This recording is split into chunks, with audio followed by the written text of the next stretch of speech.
resources, the pleasant suburbs of the major cities like Tel Aviv and Jerusalem, takes over the Jordan Valley, which essentially imprisons the rest, and then cuts corridors through the remaining area, one east of Jerusalem, and I should say Jerusalem is now about 5 times the size of what it was in 1967, annexed illegally in violation of Security Council orders.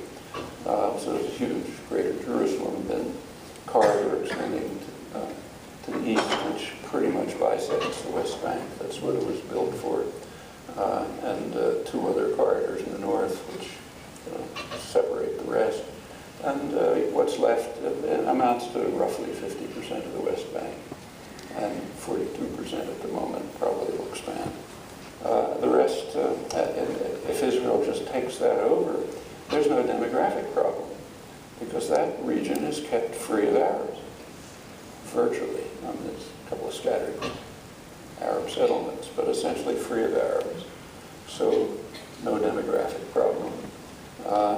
Israel gets the valuable territory, the valuable land, whatever it likes, and the Palestinians are left in unviable cantons, pretty much separated from one another. That's the option. That's the alternative to having a 2-state settlement. I think a 2-state settlement is or should be the end of the road. It could lay the basis for what seem to be better settlements, but you have to get there in stages. You can't just say, I want the world to be the way I want the world to be the way I like it. That doesn't work. You have to show how you get there. And there are possible ways to get there, but I have heard nothing that has any option but this one. So those are the realistic options. They depend crucially on the U.S. position. Will the U.S. join the world on this issue, or won't it? This goes far back, goes back to the 1970s. There are many factors that keep the United States separate from world opinion, just as there were in the case of South Africa, many other issues.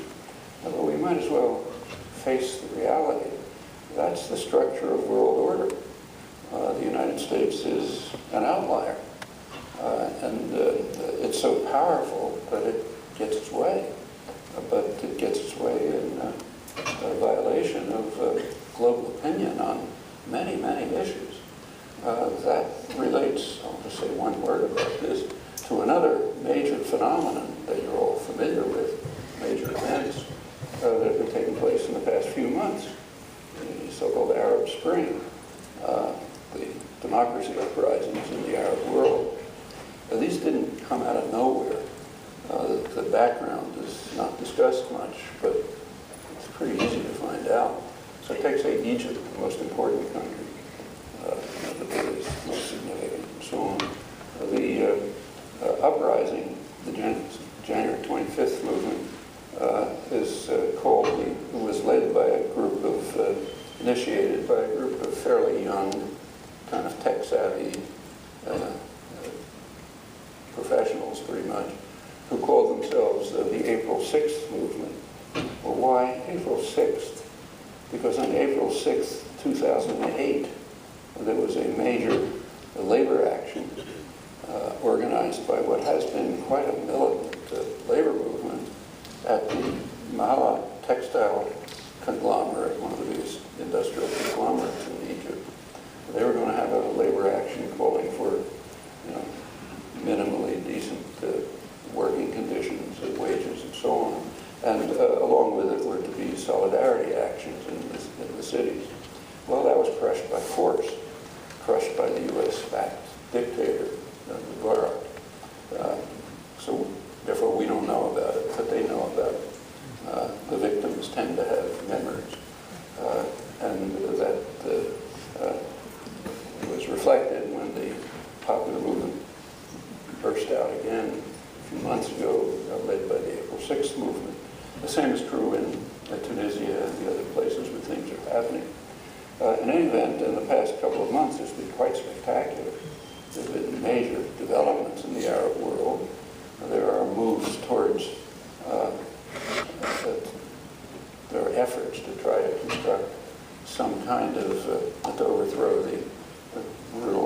oppressive regimes and to bring about some sort of a degree of freedom and democracy. And if you look closely, you'll find that the U.S. is pretty isolated on this.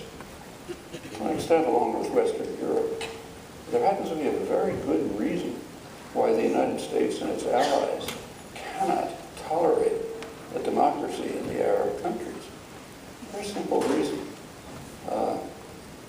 You want to figure out why? Just take a look at the polls of Arab public opinion. Now, they don't get reported in the press here, but they're known, and surely planners know them. The polls are taken by the most prestigious U.S. polling organizations. They're released by major institutions, booking institutions, and so on. So they're perfectly public, and certainly in the eyes of planners are thinking about them. And what do you find when you look at them? Well, say, take Egypt, the most important country. In Egypt, 90% of the public thinks the worst threat they face is the United States and Israel, which they don't distinguish much from the United States, rightly. About 80% think the region would be better off and more secure if Iran had nuclear weapons. A small percentage, roughly 10% of the region, think that Iran is a threat. And these figures extend, a little variation over almost the entire region. Well, if you have anything like a functioning democracy, then public opinion is going to be reflected in policy. That's what a democracy is supposed to be. So the idea that there could be a democratic uprising in the Arab world is just a nightmare for Western planners. And they will do whatever they can to prevent it. And if you look closely, that's pretty much what's happening. Well, it's also a nightmare for Israel. Israel has relied on the Arab dictators to suppress their populations and to enter into arrangements with it. And if public opinion manifests itself in policy, that's going to be a huge problem, and they know it. That's why they're so strongly opposed to the democratic uprising. And the same is true here, though it's not put that way. Well, that's going to have an effect too. So far the uprisings have been fairly well controlled. They've changed the names, but not really the regimes. So say in Egypt, the military still runs the show. But that probably, you can't keep the lid on that forever. This has been going on for a long time.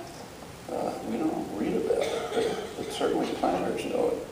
So again, go back about 50 years, and President Eisenhower, late 50s, was discussed in internal discussions. It's all been declassified for years, but it's public.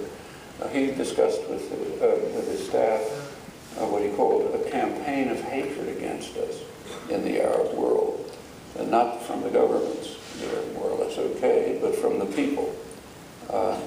And right at that time, the National Security Council, which is the main planning body, came out with a memorandum discussing the Arab world, and they explained it.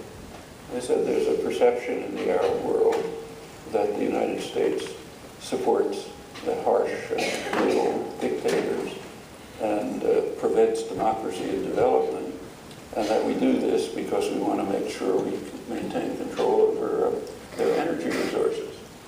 And I went on to say that the perception is more or less accurate, and furthermore, that's pretty much what we should be doing. And so it continues right to the present. But again, chances you keep the lid on this forever are not very high. And so the explosion might get out of control, and that is certain to influence other developments in the region in quite unpredictable ways. Well, I'll stop this. Just mention that the crucial issue that we should bear in mind, I think, is that contrary to almost all media, other commentary on this matter, the framework is not one in which, say, in Israel-Palestine, the United States is an honest broker at trying to bring about negotiations between two recalcitrant and difficult parties, Israel and the Palestinians. That's simply not true. If there were serious negotiations going on, they would be run by some authentically neutral party, and the U.S. and Israel would be on one side, and the rest of the world would be on the other side. And that's the way they would have been going on for 35 years. Well, until we realize that, and until we do something about it, this region is going to continue to face extremely dangerous times and very explosive